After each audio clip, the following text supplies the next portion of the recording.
오늘 함께할 책은 유튜브 채널 부동산 읽어주는 남자로 유명한 정태익님의 운명을 바꾸는 부동산 투자 수업 실전편입니다. 실전편은 기초편에 이어 총 6부로 구성되어 있습니다. 7부 성공하는 인생을 위한 투자 플랜, 8부 반드시 알아야 하는 입지 분석의 기술, 9부 첫 집 마련을 위한 매수의 기술, 10부 실전 투자자를 위한 아파트 투자의 기술, 11부 실전 투자자를 위한 비아파트 투자 엿보기, 12부 실전 투자자를 위한 경매 투자 엿보기, 7부 성공하는 인생을 위한 투자 플랜, 전 재산 1억, 내 집 마련과 투자 중 무엇이 정답인가? 투자 대 실거주, 나의 상황부터 점검하라. 당장 실거주가 필요하다면 주택담보대출을 활용해 내가 살 수 있는 제일 좋은 주택을 삽니다. 지금은 실거주할 필요가 없다면 미래에 살고 싶은 주택을 전세를 끼고 미리 매수해 둡니다. 대출은 두려워해야 할 대상이 아니라 제대로 활용해야 할 레버리지입니다. 지금 전세금 빼서 다주택 투자를 해도 될까? 상승기에는 다주택 투자를 피하라. 기본적으로 다주택 투자는 하락기 또는 침체기에 하는 것이 유리합니다. 가장 큰 이유는 정부의 부동산 규제 때문입니다. 다주택을 가져도 좋은 때는 시장의 공포와 불안이 극에 달하고 정부에서조차 다주택자를 권장할 때가 주택 수를 늘리기 가장 좋은 시절입니다.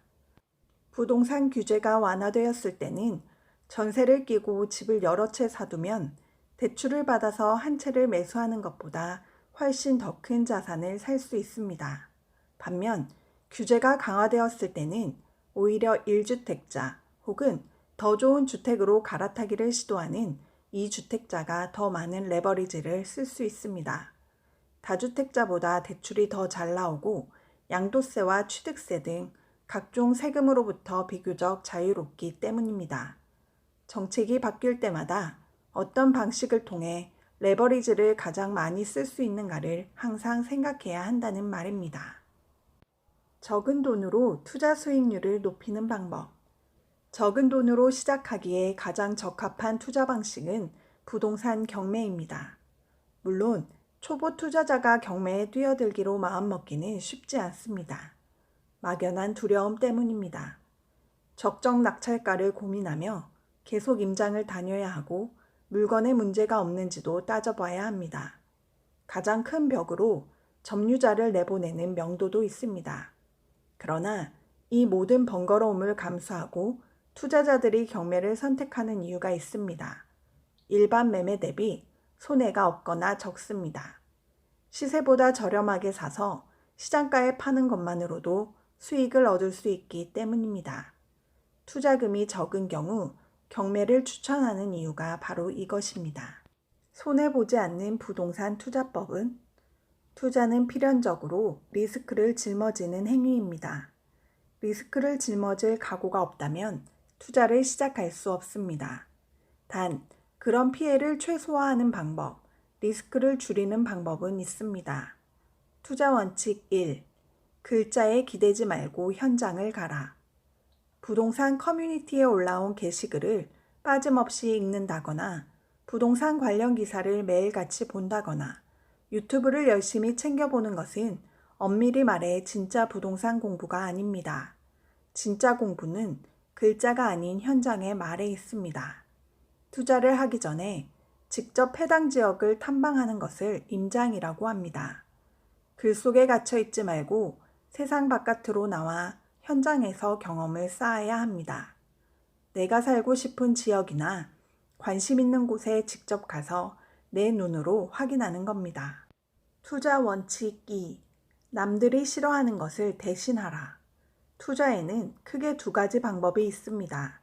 하나는 남들이 좋아할 것을 한 발 앞서서 하는 투자이고 또 다른 하나는 남들이 싫어하는 것을 대신하는 투자입니다. 전자는 필히 날카로운 감각을 갖추고 있어야 합니다. 미래에 남들이 무엇을 좋아할지 간파하려면 트렌드와 시대의 변화를 읽을 줄 알아야 합니다. 초보자에게는 조금 벅찬 일입니다. 그렇다면 남들이 싫어하는 것을 대신하는 투자는 어떨까요? 앞에서 얘기한 경매 투자도 그 예가 될 수 있습니다. 낡은 빌라, 구축 아파트 투자도 마찬가지입니다. 재개발 또는 재건축이 기약 없는 곳이라면 사람들의 관심이 적을 수밖에 없습니다. 이런 곳에 투자하여 개발 호재가 생길 때까지 기다리는 것도 손해를 덜 보는 방법일 수 있습니다. 돈을 잃기 싫으면 시간에 투자하면 됩니다. 8부. 반드시 알아야 하는 입지 분석의 기술. 강남의 40년 된 아파트로 알아보는 입지 분석의 기술. 40년 된 아파트가 40억이 넘는 이유. 집의 가격은 대안의 부재가 만듭니다. 즉, 더 나은 곳이 없으면 없을수록 수요가 몰리면서 집의 가치가 상승합니다. 대안의 부재는 여러 요인에서 기인합니다. 다른 곳에 비해 위치가 매우 좋고 편리하거나 사람들의 많은 관심이 집중된 지역 혹은 상품이거나 이곳에 산다는 것만으로도 우월감을 느낄 수 있다면 가격이 상승할 수 있습니다. 이런 요소들을 모두 갖춘 곳이 강남입니다. 입지를 분석할 때 꼭 알아야 하는 것들. 투자자라면 단순히 아파트의 연식이 집값을 결정하지 않는다는 사실을 알아야 합니다. 입지를 분석하는 기준은 매우 여러 가지입니다. 집을 사기 전에 최소한 다음에 몇 가지를 확인하고 다른 지역의 집과 비교 분석한 뒤에 결정하기 바랍니다. 이 지역의 종사자 수에 따른 기업체 수는 얼마인가? 이 지역의 아파트 공급 상황은 어떠하며 앞으로의 공급 계획은 어떠한가? 교통은 편리한가? 지하철역 개통 계획이 있는가? 학구는 잘 갖춰져 있는가? 가까운 곳에 학원가가 있는가? 상업시설은 충분한가? 여가 시간을 보낼 만한 시설이 잘 갖추어져 있는가? 이 집 또는 이 지역에서만 누릴 수 있는 다른 사람들이 부러워할 만한 무언가가 있는가? 그 밖에 다른 호재들이 있는가? 5년차 신축 아파트 A와 20년 된 구축 아파트 B의 가격이 같은데 어디를 사야 할까? 몇 년 안에 A와 B 아파트의 가치가 변하는 구체적인 호재가 있는지 알아본다. 변하는 요소, 연식 외에 쉽게 변하지 않는 요소, 교통, 인프라, 학군, 우월감 등을 따져본다. 위의 요소들을 점검하여 미래 가치가 높아질 곳을 사되 자신의 상황을 고려하여 종합적으로 결정한다. 학군 불페이 신화를 믿지 마라. 학군 때문에 비싸지는 게 아니라 비싸지면 학군이 좋아진다. 학군 좋은 지역이라고 하면 사람들은 대부분 대규모 학원가가 형성되어 있는 몇몇 지역을 떠올립니다. 서울에서는 대치동, 목동, 중계동을 예로 들 수 있습니다. 이런 지역들은 좋은 상급 학교로의 진학률이 높은 편입니다.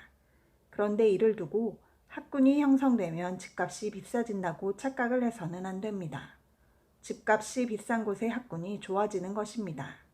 현재 학원가로 유명한 곳들은 대체로 이러한 순서로 형성되었다는 사실을 알 수 있습니다. 학원가는 주변에 어느 정도 임대료가 저렴한 지역이 있어야 생겨납니다. 강남 테헤란로 근처에서 학원을 찾아보기 힘든 이유는 땅값이 너무 비싸서 학원이 임대료를 감당할 수 없기 때문입니다. 보통 고소득자들이 다수 모여 있는 대단지 아파트를 배우지로 삼아 학원가가 형성됩니다. 아이들 학원을 직장인처럼 무작정 멀리 보낼 수는 없기 때문입니다. 예를 들어 강남에 고소득자들이 모여 살기 시작했고 그 일대에서 비교적 상가 임대료가 저렴한 동네에 학원이 하나둘 생겨나 자리 잡는 시기입니다. 개발 초기 여의도의 배우지 역할을 했던 목동에 학원가가 형성된 것도 마찬가지입니다. 9부. 첫 집 마련을 위한 매수의 기술. 부동산 사기를 피하는 간단하고 확실한 방법.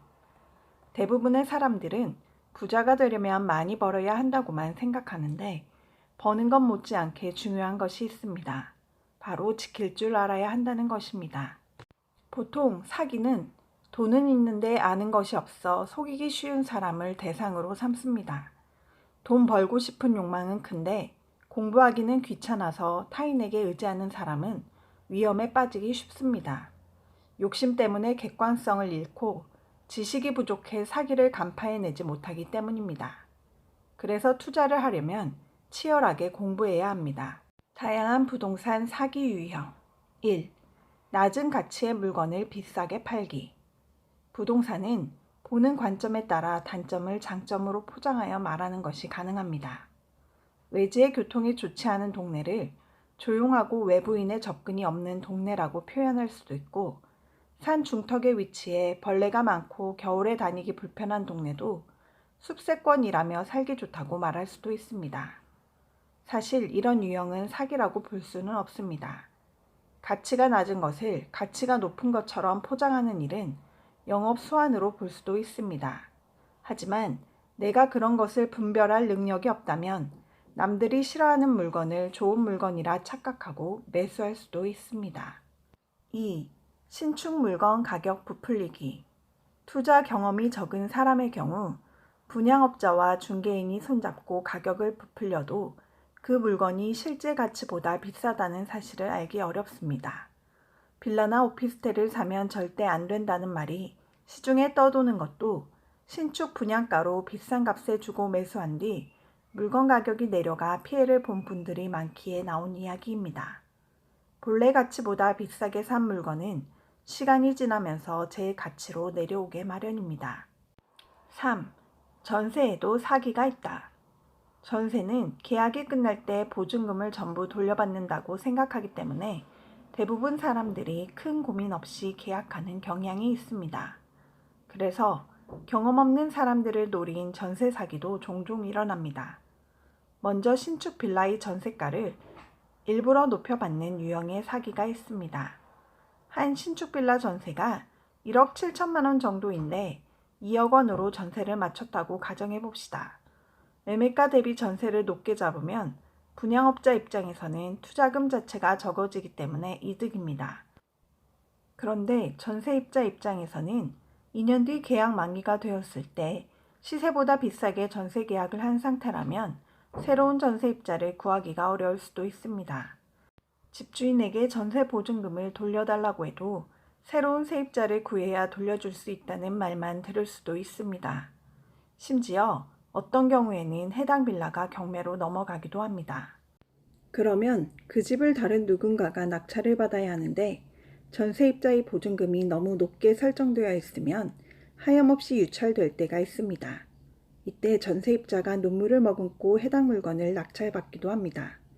그저 전세를 살고자 했는데 어느 순간 빌라 낙찰자가 된 것입니다. 물론 이런 상황을 방지하는 전세보증보험 제도가 운영되고는 있지만 모두가 가입할 수 있는 것은 아닙니다. 결국 내가 잘 알지 못하면 누군가에게 이용당할 수 있다는 사실을 기억해야 합니다. 4.